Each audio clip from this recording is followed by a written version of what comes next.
Okay, we are back. We apologize for that. Not sure what happened, but our PC had to restart. And well, you know what happened. We needed to take a break to do some keg stands for my birthday.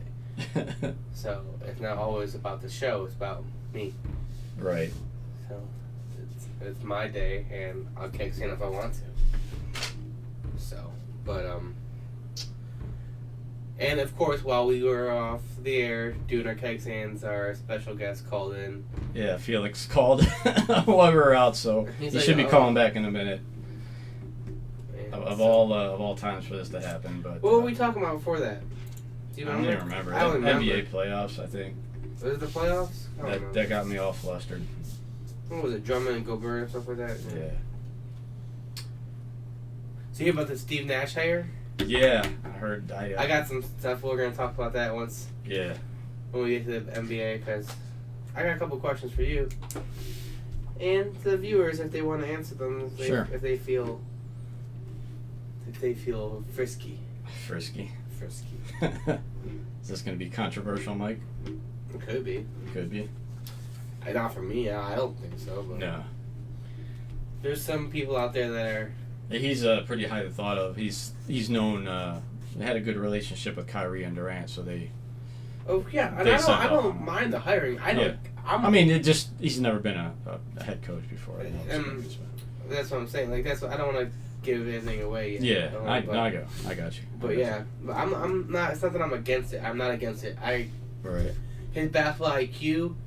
He might not have the coaching experience, but his basketball IQ, I think, is enough to make him a head coach because he knows the game that well. He knows how to plan for the game. He's a great point guard. Right. So, I mean, we'll see. I mean, like you said, Kyrie and Kevin Durant were all for it, so... Yeah. If those two give the seal of approval, I mean... Because wasn't that... Brooklyn was trying to lure away Popovich. I think that was what it was. Like, they're gonna pursue... They're gonna pursue... All right. Oh, I'll give him too much shit tomorrow. All right, we go to the land hotline. We've got Cleveland Browns legend, former safety, number 22, Felix Wright. How you doing, Felix? Yeah. Hey, I'm doing pretty good. Kevin, how are you? Good. We appreciate you joining us tonight. We had a little technical difficulties there. I had to get you to call back, but we appreciate that. Well, I'm glad you got it all worked out. Thank you. Appreciate it. Yes. So you spent, obviously, 5 years in Cleveland with the Browns. 6. 6? Oh, that's right, 6. My bad. Yeah, each year. You count each year, Ken. Yeah. No, it's all good. It's all good. My adding skills aren't the best. Yeah. But I think one thing a lot of people don't know, you came from Drake University. And yes. You actually used your degree the first year out of college. You took a year off, became a high school teacher.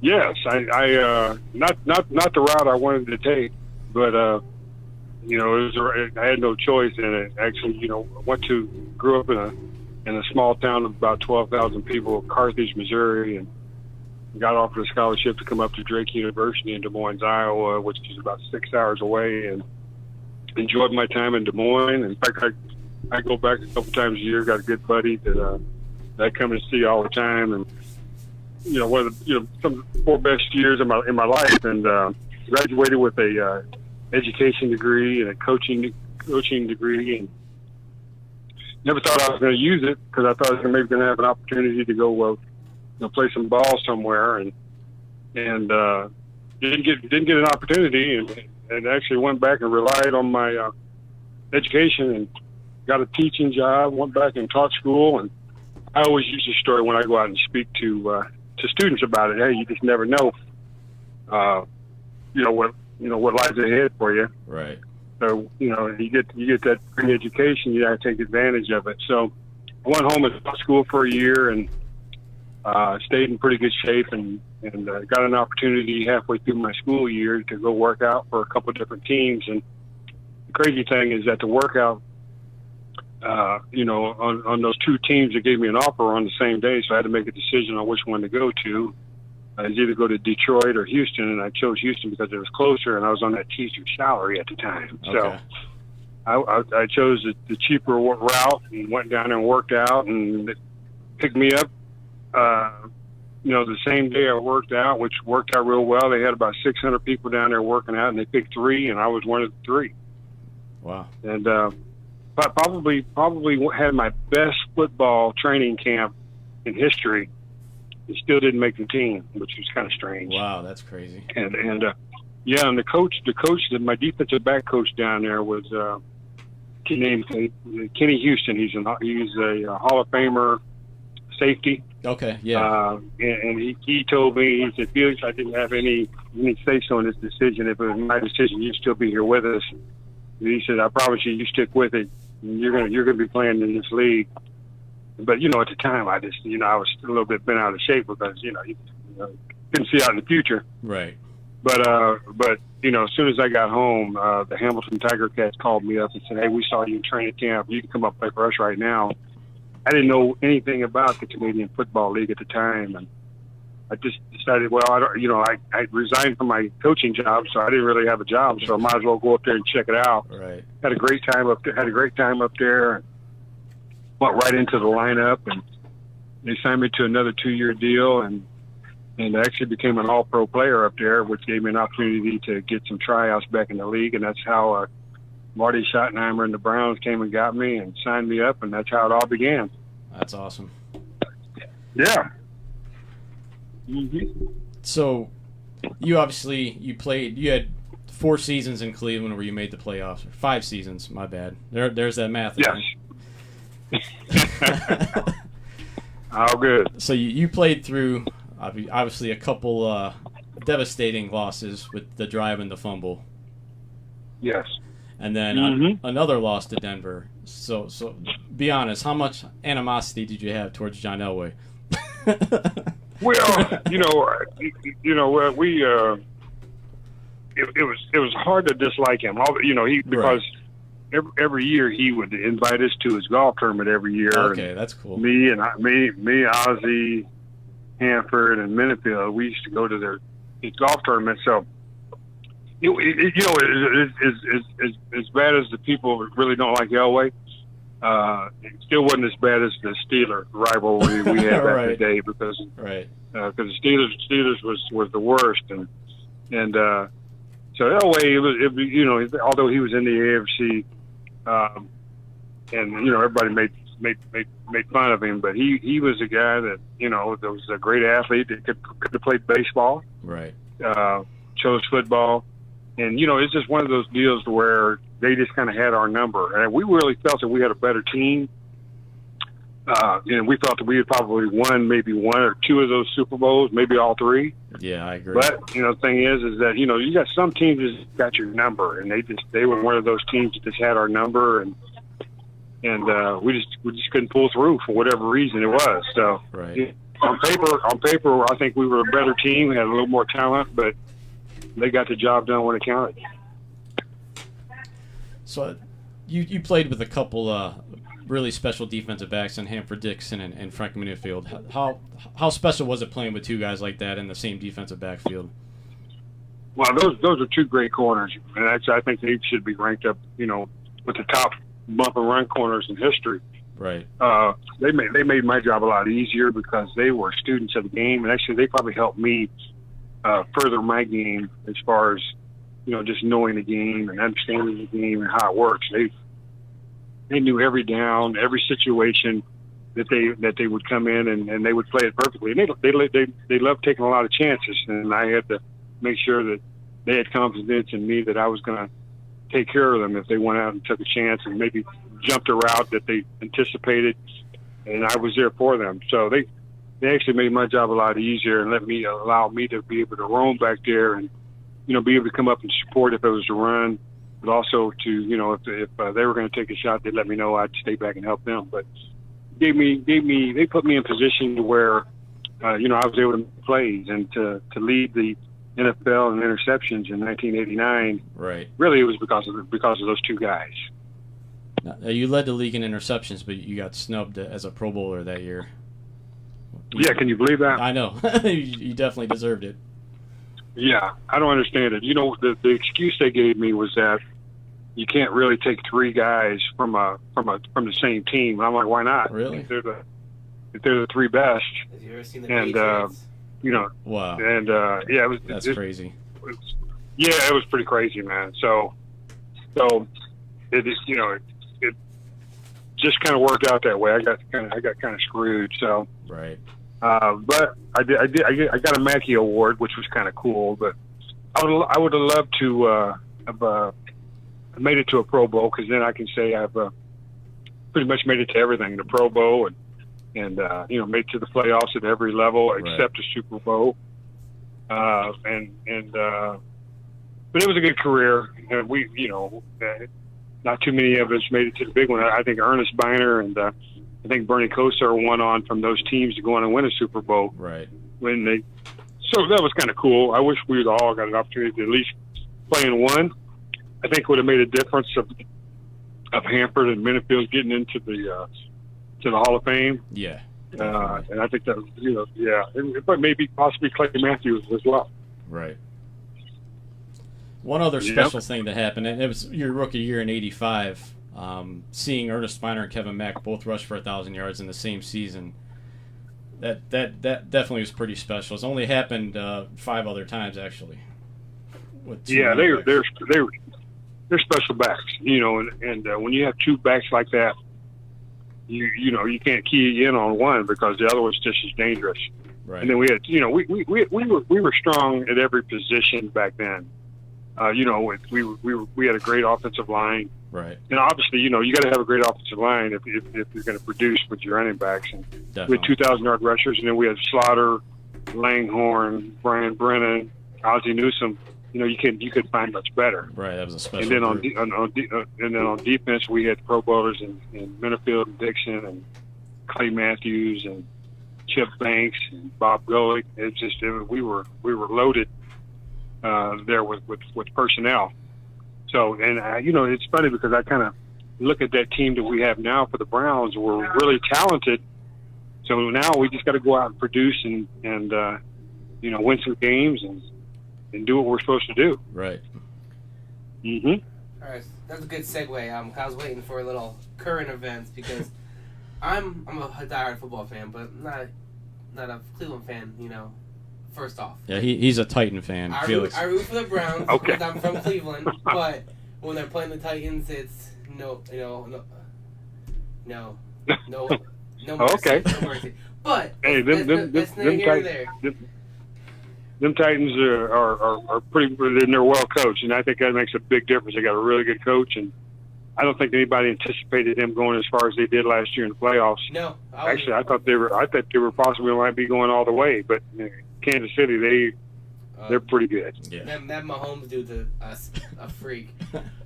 He's gonna be a force to be reckoned with for a long time. He will, and it's scary. It's scary how good he is and how young he is, but. With that segue, like we're talking about playing with, Dixon and Minifield, saying it made your job easier. With the lack of depth the Browns are facing right now in the linebacking department, or whatever you want to call it, how hard is that going to put? How much pressure and how hard is that going to make the DBs that they have, the safeties, even though now they just signed Ronnie Harrison, make their job? Is it going to make it a lot harder? Oh, I think so. Absolutely. Defensively, I think is where offense we're set. We're pretty talented at every position. On defense, I think there's we got good talent. I mean, mostly the outstanding talent is actually on the defensive line, yes. Which I think that is going to be able to stop the run. But when it comes to the pass, I think it's going to be a little different.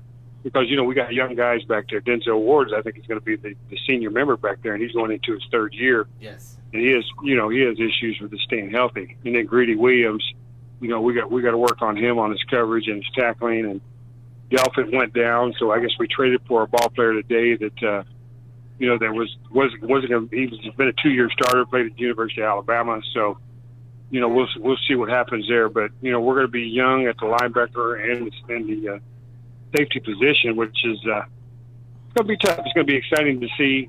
We're going to be a team that's going to have to outscore a lot of people.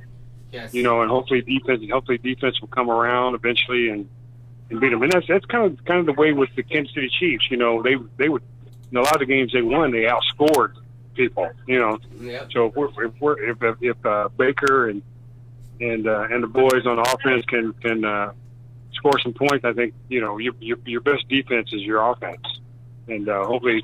But they say defense wins championships, which it comes down to. So we just gotta, it's gonna take a little time, but I think our coaches and our front office is doing a good job with getting the right players in position, and they'll get it figured out here soon.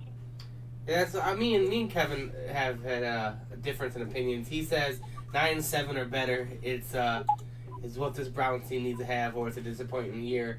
I say 7-9 and better. If they go in there 7-9, 8-8, after the whole new coaching scheme, the whole new system again, it's Baker's third head coach now in 3 years. Yeah. He has new weapons and a new system, and now you have a lack of a training camp, a lack of an off season, no preseason. You're pretty much going in there going, hey, we're gonna play, but we're not gonna play next to each other.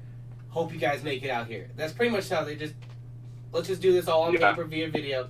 So, would you think, with your opinion being a ex player and seeing how this is going on, if the Browns are going after the disappointing year they had last year with all the hype and the hopefulness that they had, if they came out and got 7-9, 8-8, do you see that as a win for the Cleveland Browns? Because I personally see that as a win. Baker still has his job, goes into another year, and then that was going to be, hopefully, the season's back and everything's back to normal, and then they can start to build that continuity and the cohesion. But this year, I just think you got to cut a little bit of a break for the Cleveland Browns. I know the Browns fans are not always cut a break, but this year specifically, I think they need to see that tone the expectations back just a little bit.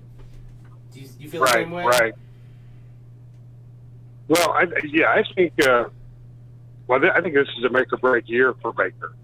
So it's going to be really important for him, even though it has been, 3 different coordinators, 3 different head coaches. Yeah, it's going to be a little bit difficult for him, but as far as pro ball goes, there's not a whole lot of sympathy from the fans for sure because of what they went through. No. And but I think he has enough talent, and if he utilizes that talent and goes through his progression, reads, that he should be fine and should be. I mean, just think if Tom Brady or Drew Brees or Patrick Mahomes had the receivers and backs we had, they would be pretty awesome. I mean, I think they do a good job. So we really can't cut Baker any slack. He's in his 3rd year. He's not a veteran, but he's been around long enough to really understand what it's all about. So, like I said, if he does what he needs to do, I think he will put us in position to where we can win some games. I haven't really picked a prediction as far as what our record should be, but I think it should be at least at minimum 500. So it's going to be interesting. And in fact, you have to maybe in the next week or two, or actually before the season, I'll have a little better prediction.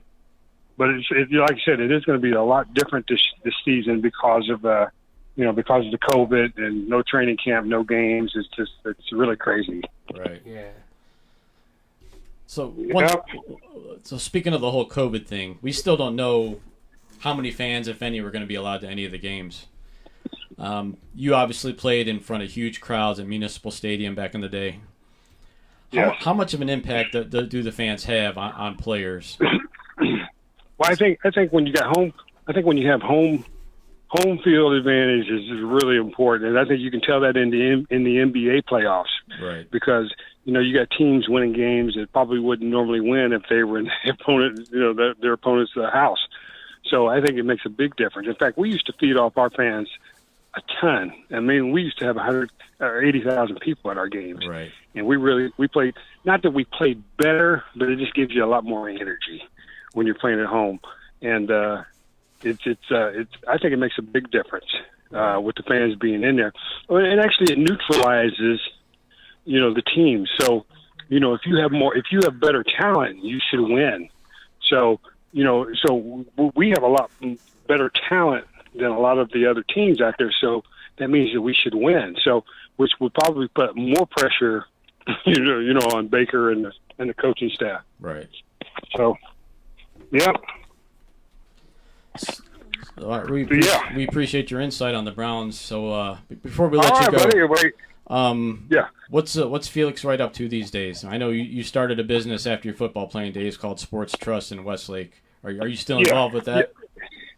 I am still involved with that, and I right now I'm in Iowa down here. I'm down at one of my buddies' golf tournaments that he is having, and we actually down here golfing tomorrow. And but Sports Trust is a company to where I kind of work with ball players and kind of mentor them on their finances. So I'm not a financial advisor per se, but I just kind of guide them and help them, do the right things with their money, and it's worked out pretty well. I've had up to 6 or 7 players at one time. I've kind of slowed down a lot now. Okay. Not doing much. I'm kind of easing off into retirement and kind of hanging out with my buddies a little more. There we go. So yeah, but I still, I'm an NFL inspector to where I work all the Browns games and Hall of Fame games. So, any of the people that come to any of the Cleveland Browns games, they can see me and Reggie Langhorne down on their field to come on down and say hi. All right, definitely. Yeah, for sure. So one more thing. And anytime, guys, you'd like for me to come on, I'm more than welcome to give me a call. And oh yeah, we definitely love to have you on again. Check you guys out. Maybe we'll for sure. Have you down mid-season, and you give a progress report of how the Brown season's going. What you think, needs, and I'll have a better prediction of what the record's going to be as well. So will I. So, one other thing I wanted to ask you about. I don't know if you remember back, it was about 1989, 1990, the Browns had a basketball team. Used to go around during the summer and play in like charity games. Yes. Because you were involved in that. Because you guys actually came. Yeah, I was going to a Holy Name High School in Parma. It was my freshman year. Oh, that's where my 2 kids went to school. Oh, is it? Okay. So you guys came out and played against our faculty, and I got your autograph and a bunch of the guys' autographs. That was a huge thrill for me, meeting all you guys. Oh man, we used to have a great time playing in those games. We come and that's how we got our runs in. So right, we used to run, stay in shape, hang out. We love playing that. I mean, they don't allow that anymore because you could get hurt. Right. But yeah, and they make too much money now. So I still got the program. Those were great times. The program when we get together, let me check out that program. Yeah, I gotta find it. I got it packed away in a box, but I'll definitely find it. I'll take a picture of it and send it to you. And if you'd like to see it, all right, that'd be cool. Hey, well, guys, have a good night. Hey, I appreciate it. Thanks again. Yeah, have fun. All right, hey, take care. All right, we'll talk to you soon. All right, appreciate it. All right, thank you. See you, Felix. All right, bye-bye. All right, that was former Brown safety, Cleveland Browns legend Felix Wright. That was a good interview. Yeah, cool dude. Like I've been saying, Browns keep adding pieces to the secondary, but they're not addressing linebacking core. And he agreed that without a solid linebacking core, it makes the defensive backfield work so much harder. And when you're already thin down right in that position, and now you're expecting bigger things from rookies, second-year players, players that undrafted rookie, You're looking for trouble. It's not looking good in my opinion. Like you said, we have the offense to win games, but man, we can't. Browns don't have the cohesion to go into shootouts with teams. Not yet. Maybe by mid-season, but the defense is what scares me the most, especially with all the young guys, and you're putting a lot of trust in some linebackers who don't have a whole lot of experience. Yeah, we really don't. So. But yeah, that took us a longer than I thought. So I want to get into Steve Nash thing we were talking about before he called. Let you get into that real quick. Stephen A. Smith came out and said... I heard that before I came over here. I listened to it. That the Steve Nash signing is a pure prime example of white privilege. Right. That he passed up, I don't even know the names of these players he said they passed up on, except for, I think... one of them. Well, Ty Lue was one of them. Ty Lue, yes. It's Ty Lue. You didn't coach a team. LeBron coached that team. Right. Stop it. And that was the rumor originally that Kyrie wanted to try to get him to get the job. That he wanted Ty Lue to have the job? Yeah, he wanted that was the original rumor. That's because he knew he probably walk over Ty Lue. Right. And he knew Kevin Durant and him could run that team and it wouldn't be a coach. Right. They don't want a strong personality. They don't want a Popovich or someone that's going to be like... Yeah, and that was the other rumor too, is Popovich. Well, then now they were pursuing. Yeah, they're gonna pursue him hard. Do you see that as white privilege? No. Because I there's understand been he has no experience. I get it. what Jason Kidd. I think Avery Johnson didn't have the experience when he got his first NBA job, head coaching. What was the Celtics coach? Like, didn't he? Brad Stevens. He coached college, right? Yeah, coached college. All right, but does that always translate? But he's white though. So. Was that white privilege though? No, I was just naming African American coaches that. Well, I'm talking about. No, I'm talking about first-time NBA head coaches. And he's done a good job. I mean, he's a good coach. Is it white privilege? No one said it was white privilege for that. No, I don't think. Is it all because is it because of the political climate we're in right now that not I think Steve Nash? I think yeah. Stephen A. Smith says a lot of off the wall shit, so he does.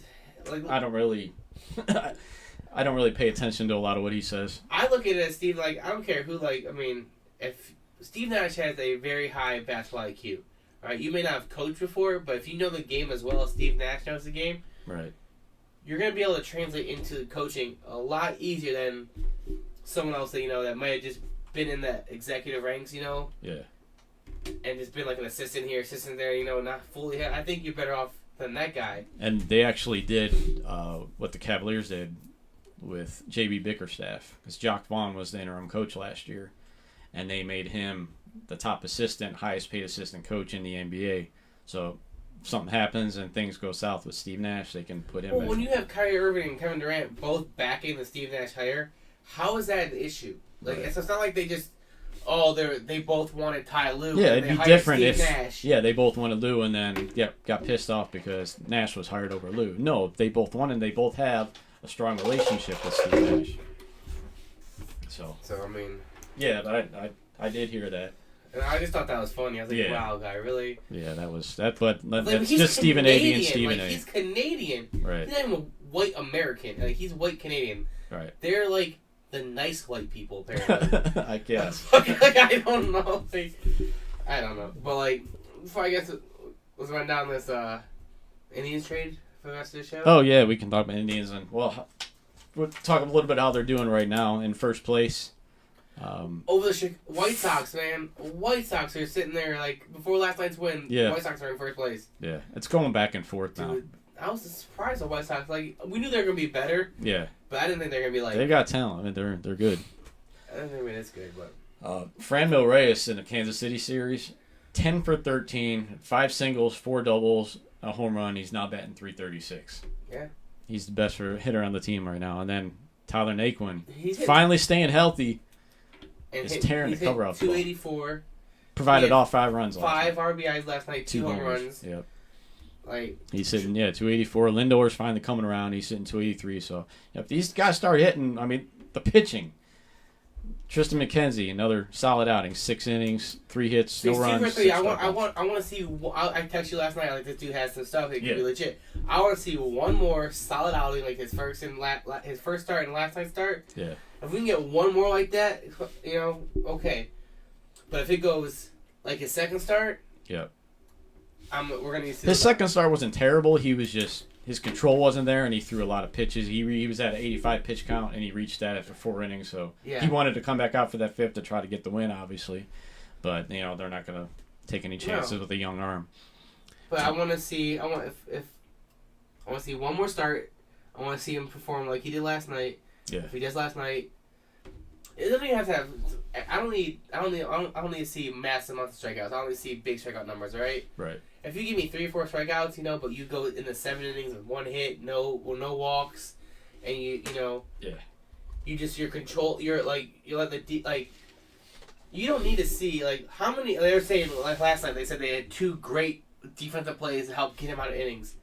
What pitchers don't have good games and don't have great defensive plays behind them once or twice during that game? Right. Even Bieber has good defense behind him on occasion. Like, you need good defense to help bail you out because you're not going to win a game solely by just striking down and mowing over batters. Yeah, you got to rely on your defense as well. We had a weird double play. And DeShields made a hell of a catch too, crashing into the wall. You're going to get help. If you get help, that's what keeps your pitch count low. Right. And that's what just keeps the it's not all on you. You just want to you don't want to give anything easy to hit. Right. Right. If they take you 8-9 pitches in a showdown and then they get a base hit, that batter deserved that hit because he took you 10 pitches with 1 bat and they got a base hit. It happened. Look at Jose Ramirez. He do that shit all the time last year. Yeah. You just battle, get a base, and the pitcher just gets tired and you get a base hit. Like, you just wore the pitcher out. It happens. And nobody's gonna look at McKenzie any different. That was just a great outing by the batter. Right. Those happen. Then Zach Plesac came back Wednesday, pitched 6 innings, gave up 1 run. Was he pretty much lights out. He's 2-1 now with a 1.33 ERA, and then August American League Pitcher of the Month, Shane Bieber, 6-0 with a 1.20 ERA. That dude's nasty. So check out these numbers. So I combined Tristan McKenzie, Zach Plesac, and Shane Bieber's numbers. 10-1, the ERA 1.32, 133 strikeouts in 95 and 2/3 innings. Those 3 have just been ridiculous so far, especially Bieber. Yeah. He's got 85 strikeouts. Yeah. It's the most strikeouts, like 50, 60 innings in Major League history. Yeah, I read that too. So. And then we'll get to trade him in a couple years. Well, like we were saying, maybe not though, because you gotta think by the time after this year and the next year, we'll have nobody left. But so. yeah, he'll be like the only money maker there, right? Or he'll blow his arm out and have to have like Tommy John surgery, so it won't really matter anyway. So right. Just unless the Dolan sell Cleveland, we don't keep talent. No, we never do. All right, so that leads us into the trade. So you got your Clevinger. Clevinger was the right choice over Plesac. Yes, I agree there. Plesac under control for longer. Right. Clevinger has more showing, more paper or more info on him. They know. Right. He's got more of a track record. Thank you. Track record, more of a history and more of a resume than Plesac. There you go. More of a resume than Plesac. So it was the obvious choice to trade. Right. Do I think it's solely based on that? No. No. Do I think the outing in Chicago and how he handled his side of it had something to do with it? 100%. Even though Antonetti said it has nothing to do with that. I don't buy that either. Right, I know. Who in their right mind is going to say that? Just like Clevenger's goodbye to It's Cleveland. obvious because they could have gotten the same deal or better in the offseason. After the end of the season, yeah. Right. Why? So they had a lot more than... I think you got the same thing, if not better, because, you're going to have a whole season now. You'll still have 2 years, and then, you could have maybe got more. But, I think the trade was horrible. I think it was a horrible trade. And I know everybody's excited. We had a guy on, our Facebook page say, that it was a good trade, and then I argued no, and then you disagreed with me, and then I called you. I'll get my take after you. Go ahead. You got the floor. But this is why I feel like it's bad, all right? And bad as of right now. In the future, do I see it could have panned out and be great trade? Yes. Indians trades tend to do that. It may not be the now. Right. But Clevinger helped us now. Clevinger was a proven playoff arm. We're unless some drastic thing happens with the way the bats are coming up, we're going to make the postseason. Yeah. Having a rotation that goes Bieber, Carrasco, Clevinger, Plesac is a weapon almost greater than a bat. Because if you can control their bats from hitting, or a little bit of bats, maybe enough to get us, over things. Because we would have the best rotation in the Major League Baseball with those 4. Clevinger had a great outing when he came back. I think he's found the stuff. He's gonna keep going. He'll be a little worried in the first couple. He was kind of all over the place. So we got back Naylor, a backup catcher in Hedges, the 7, 9, and 11 pick prospects. Prospects. The 7, 9, 11 or 7, 9, 12. Cal Quantrill, the relief pitcher, who's only pitched 9 innings. No, he pitched 17 innings with the Padres. So 17 innings, but 9 games maybe. Former number 1 pick. Or no, first round pick. Okay, first round pick. I think he was the 5th or 6th pick. Okay, and but that's a process. That's a what if. That's not. We don't know. He showed a little bit of promise, but we need long term. We know a relief pitcher ain't gonna win you games. It may keep you in a game. Well, it's gonna hold a lead. Could, but our closers need to close it, and right. But that's not the argument. But we're going off of it. So we gave up a sure thing in Clevinger for Naylor, who was a 5'11", 250-pound outfielder who may look quick, but if you're looking for an outfielder he's only going to play the outfield the rest of this year. We were all looking at Reyes. Remember when first people were like, he's too big to play outfield, And that dude was 6'4", 6'6", dude's a monster at that size. We're talking about a little shorter, 6 inches shorter, same weight. All right, You just see that means it's rounder. Well, he's a future first baseman. Okay, yes, but you want to play him in the outfield now. Right. You see, that's what I'm saying. You might be a better bat, but he's going to be a huge liability in the defense. He wasn't really a liability defensively in San Diego in the outfield, though. Well, how did he play? He didn't even play a lot. If you looked at the thing, he was hurt. Last year he played a lot more. He was hurt, but he came up and played, I think, the last couple months of the season. But the biggest get everybody's saying is these prospects. The prospects, right? for the future, yes. Yeah, the future. The two shortstops are, and even the pitcher, too, the left-handed pitcher is highly thought of. Yes, but this is all what if. There's question marks in all of them. So we still give away a sure thing for a bunch of question marks. We have 6 question marks in this thing. We gave up a pitcher for a future first baseman, so we don't plan on keeping him in the outfield, so it's a first baseman. Right?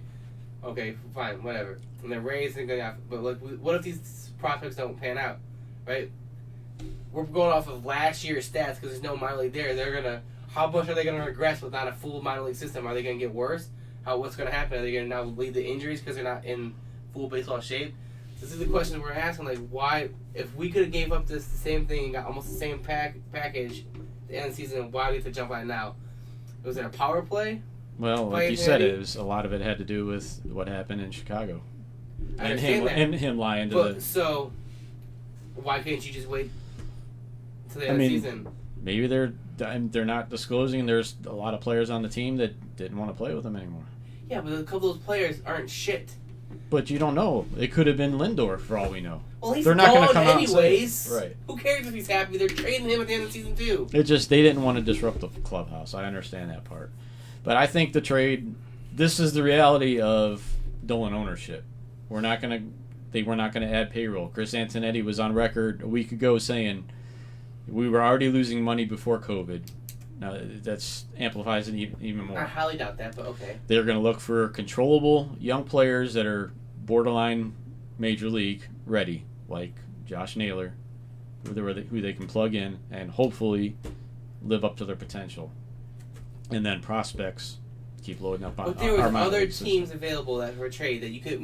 That was the best offer they got. Everybody was told to submit their best offer, and that's what they took. Was it the best offer, or was that the most? I mean, I'm sure they didn't want to trade into the Yankees or the White Sox. I understand that, but they got the most out of that trade. But was it the best trade? Because what if? I mean, Clint Frazier, right? He's young, still controllable for. I like the Yankees deal, but. I hate to deal into a team that you're going to have to go through in the postseason. Maybe you don't know if we'll have to go through them. They could be knocked out by someone else. Who knows? I would have liked Frazier and Andujar. So I'm saying, but you had bats right there. We know that their bats are bats. We know what we're getting. All right, Naylor is a mediocre hitter at best. Well, he's got the potential to be a decent. Like that potential word is so bullshit in sports. Like you can't live on potential. You can't run a franchise off of potential. But when you're trading for young players, you have to go off their potential. You could, but you're going off potential because you're getting 6 fucking players in that potential trade. Right. You can go get 2 players that you know what you're getting. One, because you drafted him, Frazier, first, right, and then you saw him play, in the major league level at a high level on a high franchise and perform in a high aspect, right? So you know what you're getting. There's no potential there. He's past the potential part. You know what you're getting. The only thing is he can get better. It's not a potential thing because right now these players are what ifs. They're not even a has been. They're a what if. We have no idea what they are. They can all be I think bums. too. They were looking at it too with Emmanuel Clase being out. They don't want to overuse Karinchak, so they got another arm. I got that, but for the back end of the bullpen to take pressure off Karinchak. They could have found somewhere else. They could have. Plesac, you could have put Plutko in the back end of the bullpen. Yeah, but he's not. Because you're obviously Plutko's he's not a back end bullpen guy though. He's not a starter. Look at he's garbage. He's a long reliever mop up guy. He could go for the 7th and 8th inning. That's the back end of the bullpen. I mean, that's what you want to do. Yeah, but I wouldn't want him there. Why? If he can start, he's not good enough. He's not good enough to start. So what's the mean? He can't come in throwing 98, 99 miles an hour. He couldn't do that. Period. Not many MLB that's what pitchers, you want in the back end of your bullpen. Not many MLB pitchers do that. Quantrill's a power arm, and so is Karinchak. Okay, those are 2 guys you want. Okay, well, one of them got suspended, or one of them's a what if in Quantrill. Karinchak, we know what he's doing, and then we have the other guy, Classier, who's suspended. Right. All right, so you don't need to have two of them at one point. Like you don't need two at which team has two power arms at any given Well, you time? need it because look what happened in the past. We had Brian Shaw, and Tito used him every fucking night, and his arm turned to jello. So I'm not You saying can't. that You got to have you two can't- guys, two options to You use. can't live off of potential. You can't live in the potential because. But when you're the owner of the Indians, you have to. But I'm not saying go out and add a Trout or a Mercado or I'm not saying go add. No, millions of dollars. I really Clint thought. Frazier and the other one, you're adding more money in this deal than you would with that deal. I kept hearing they were going to get Joey Gallo from Texas, which he's a power hitter, but he was hitting 186, so he would have fit right in. Yeah, he would have. And this Hedges dude, like you said, I said he's the best. He's get. an upgrade because I said he was the best. He was the best get we had because he's hitting and 158. He's like he's hitting 158. I was like, well, look at our other backup catchers. They're hitting Leone 49, and Taylor are hitting less well than under 1. 100. Yeah, so you just do literally double their average, and he's not your starter. So he's gonna come in there and he's better than what we had, and that's why I said he's a positive. Because Naylor is a what if. We don't know. He's not even playing the position we want him to play. Yeah, Hedges is probably a top 5 defensive catcher in major leagues. Yeah. So if you're already having a shitty bat as your catcher, might as well just replace another shitty bat with a better glove. Well, now Perez is hurt again, so maybe Hedges will get some playing time. And then who knows? Maybe because Hedges was He's got power. He can. Hedges was the backup in San Diego too, wasn't he? So he really never had a full 100% shot to right. blossom. You can't be a backup and hit a couple times and then hit a couple times and expect to be on it because you lose it. Yeah. That's what happened to Greg Allen, and Mercado. When you or all Indians outfield in general, when you play this by committee shit, these 2 days you're gonna play, but then these 2 nights you're gonna play. Yeah. No one can get a rhythm. No one Right. can build momentum and run off that. That's why Lindor is starting to get where he is because he didn't really have a really good spring training. It was kind of half-assed, and they kind of just done him into 2-week spring training, and then here's real ball. But that's not how things work. Right. There's gonna be bumps and bruises and growing pains until he gets into progression, and then he finally gets his progression, and he's starting to show what he can do. Same with Naquin. I mean, that's what happens. Same with Reyes. That's what's going on. I hope Greg Allen does well. He gets a chance there and does well. But that's what Tito and Sandy need to stick with a lineup in the outfield and go with it. Like Reyes, well, I don't know why Reyes isn't playing left.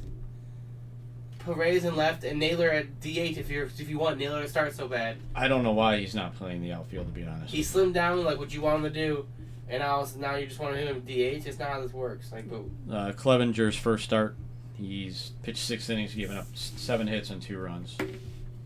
They're losing 2-0 to the Angels. Oh, look at Bauer. Bauer, Yeah. it's a new place, new system. Let's give it a couple times and see what happens. Yep. So this is our last Thursday show. Oh shit, that's right, huh? Yeah, we're going to be on the same bowling team this year, and next Thursday our league starts up. So we're going to be moving to Sundays, probably back in the studio on Sundays in October once your work schedule gets. Yeah, I'll situated. be getting promoted, and I'll be getting more days off. Right now, I get 1 day off a week. So, and I'm working every weekend. So Yeah. I don't want to commit to a bunch of stuff in the evening and force my wife to be baby, all baby, and then. So sometime early October we'll be on Sundays, probably about the same time, 8:00. But in between then, we'll probably do some pop up, Skype, Zoom. Something like that. So, yeah, we'll probably do an NFL Browns preview. Hopefully in the next week before the season starts, we can do one. And they might not be We'll hour post that. shows. I mean, Right, might be quick, the 30 to 45 minutes at Yeah. the most. something like that, and then. But we'll we're record not, them and then we're we'll not post quitting. We're not leaving the 4 or 5 families we have. them. Yeah. We're just we're taking our winter break. Yeah. So we could. We got to get things resituated and then I can. And I think in Sunday. By November, I'll be promoted and it'll be a different story. So. But I think Sunday nights will be cool, especially during football season. We'll be able to recap all the games each week without 4 days in between. Yeah. So you guys won't already hear it all. Yeah. We gotta watch it though, but Right. I won't watch it. I'll be watching the Titans game, but they do play. Yeah. They do play each other this year. So Yeah. You gonna make another bet? Yeah, we might have to. You gonna wear that shirt again, Kevin? Huh? You gonna wear that shirt? I don't again? know. We might have to do a different bet. Okay. I don't know about Tattoo? No tattoos. Why not? You don't have tattoos? No. You don't want to get a tattoo? No, I don't want to get a tattoo. Why not? I don't want to get a tattoo. Not a tattoo person. You should get a tattoo on your forehead. On my head. Big old 5 head. But all right, we'll see. All right, so yeah, we'll let you guys keep you guys updated on the social media accounts as to what's going on, and we'll be out of the studio for a few weeks, but we'll be back soon enough and back at it, and hopefully book some more guests. Yeah, I've got a couple that are interested when we get back, so I know about we'll let everybody know. I don't know. If you told me, you don't tell me Probably anything. not. I just show up and Secret. I'm on the show. It's a secret. Whatever. All right, with that, once again, happy birthday to Titan Mike, and we will talk to you guys next time we talk to you. Later. Have a good night.